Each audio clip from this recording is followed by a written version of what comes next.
Everybody's heard about the bird. Bird, bird, bird. The bird's a word. Oh, well, a bird, bird, bird. Bird is a word. Oh, well, a bird, bird, bird. Well, a bird is a word. Oh, well, a bird, bird, bird. The bird's a word. Oh, well, a bird, bird, bird. Well, a bird is a word. Oh, well, a bird, bird. The bird's a word. Oh, well, don't you know about the bird word? Good morning, MennoNerds community. How is everyone? Happy May the 4th. May the 4th be with you. And if you didn't know what May the 4th was, well, it's kind of like a Star Wars day because of that catchphrase, you know, like May the 4th be with you. So, yeah, just throwing it out there. Hope you guys have a really awesome day. Don't party too hard or you might have a revenge of the 5th, which is tomorrow. Yeah, so yeah, don't party too hard. For those that don't know me, my name is Paul Walker, and I run a blog called As Above, So Below.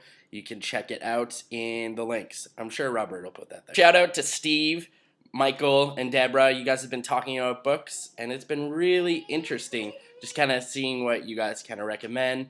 And definitely, Deborah, I thought your ongoing books were quite hilarious, especially some of those kid books. I thought that was a really good analogy. So I want to do the same. I want to talk a bit about my books. So let me take you to a quick shot of my library.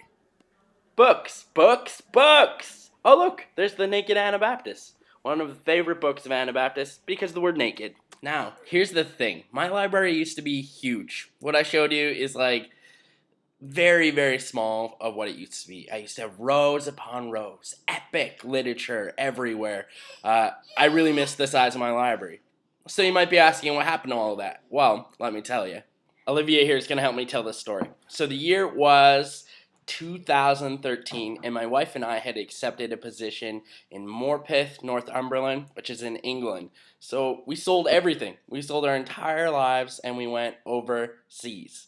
And a big part of like going overseas, if you've never done it, is you need to get rid of a lot of stuff. We got rid of our car, we got rid of, you know, like our couches, everything that we had, you know, accumulated. And we pretty much packed our life into a bunch of suitcases. And so as a part of that, I need to get rid of most of my library. I probably got rid of 95% of it.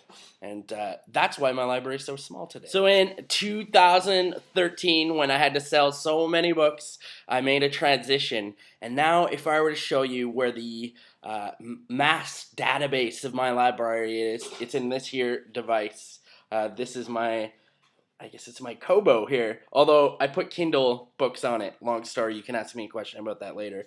So, and I find it's just way more convenient if you're on the go, if you want to keep a hold of all your stuff. Like, ebooks are so convenient, but there are some downsides. One of the big downsides of ebooks is battery.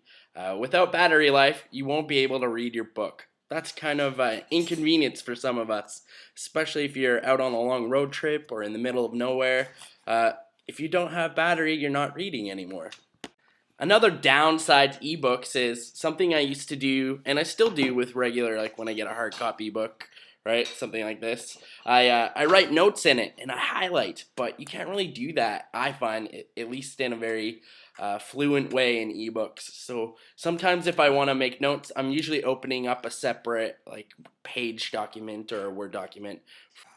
So what do you guys think? Does anyone else out there use ebooks? Let me know. I'd be happy to hear some of your feedback and maybe tell me if you don't use ebooks, the big reason why you wouldn't. All right, take care, and may the 4th be with you.